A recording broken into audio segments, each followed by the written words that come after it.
La escala de razón tiene las propiedades de las escalas anteriores, de las nominales, ordinales y de intervalo, es decir, los intervalos son iguales entre categorías, pero además tiene la característica de que el cero es absoluto, real y no es arbitrario. Es decir, el cero representa la ausencia de la característica en cuestión y por lo tanto los números se van a poder comparar como proporciones, ya que nos permite indicar cuántas veces más tiene el atributo un objeto que otro, además de señalar la cantidad en que difieren. Vamos a poner un ejemplo. La longitud. ¿De acuerdo? Imaginamos que medimos la longitud en centímetros. Y tenemos un gusano que mide 4 centímetros y otro que mide 2 centímetros.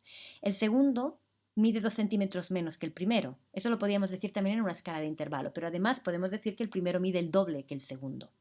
El cero, en este caso, 0 centímetros, significa ausencia de la característica longitud. ¿De acuerdo? Luego el cero tiene un valor real, no es un valor arbitrario. ¿De acuerdo? Por lo tanto, la longitud se mide en una escala de razón. ¿Vale? Ya que podemos decir que el primer gusano mide el doble que el segundo y 0 centímetros significa ausencia de la característica o del atributo longitud. ¿Vale? La escala de razón es la escala más usada y familiar y ejemplos de variables medidas en una escala de razón son la longitud, el peso, la distancia, los ingresos mensuales, etc. Esto sería de razón. Vale. Vamos a ver más ejemplos para distinguir entre las escalas de intervalo y la de razón. Por ejemplo, la altura se mide en una escala de razón. Si Carlos mide 1,52 metros y Rodrigo 1,70, tiene sentido decir que Rodrigo es un 11% más alto que Carlos. ¿Vale? Porque 1,7 entre 1,52 es 1,11, siendo Carlos la referencia, que es 1,52 metros, pues Rodrigo es un 11% más alto que Carlos. Luego esto tiene sentido en una escala de razón. Sin embargo, el cociente intelectual se mide en una escala de intervalo. Si Carlos tiene un cociente intelectual de 125 y Rodrigo de 100, no se puede decir que Carlos es un 25% más inteligente que Rodrigo, porque no se corresponde esa cantidad de inteligencia con la escala en la que está medida. Solamente podremos afirmar que el cociente intelectual de Carlos es 25 puntos mayor que el de Rodrigo. Podemos ver diferencias, ¿vale? Pero no podemos establecer proporciones en la escala de intervalo. Otra consideración que hay que hacer es que la escala de medida depende principalmente del proceso de medida. La escala de medida no depende del atributo que estamos midiendo.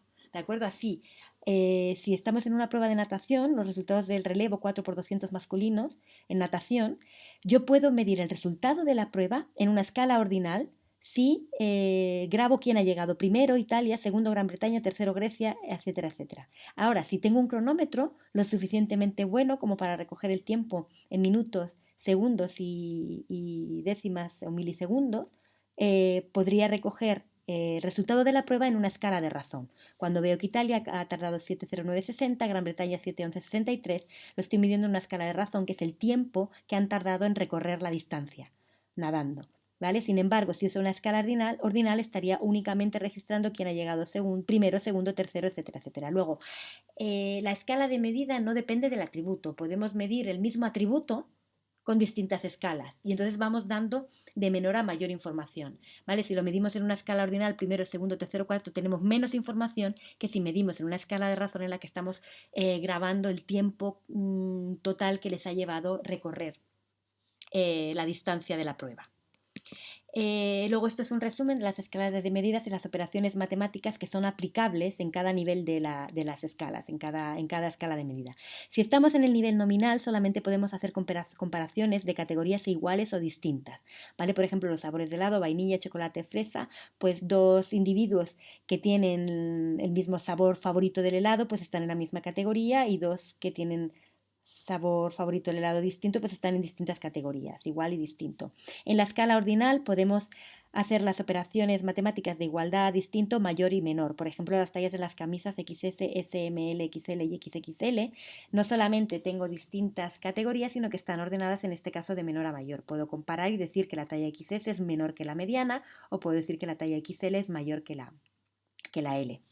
En la escala de intervalo, aparte de las operaciones anteriores, cada nivel de la escala va heredando las operaciones de los niveles anteriores, añado la suma y la resta. Recordad que en la temperatura puedo decir que dos habitaciones difieren en 6 grados de temperatura, pero no puedo hablar del doble y del triple de temperatura porque eso no se corresponde con el doble de calor o el triple de calor, ¿de acuerdo? Porque tienen ese cero que es arbitrario. Y la altura, el peso, longitudes se miden en una escala de razón y en este caso se admiten las operaciones matemáticas todas las anteriores, igual, distinto, mayor, menor, suma, resta, y además añadimos la multiplicación y la división, es decir, podemos hablar de proporciones.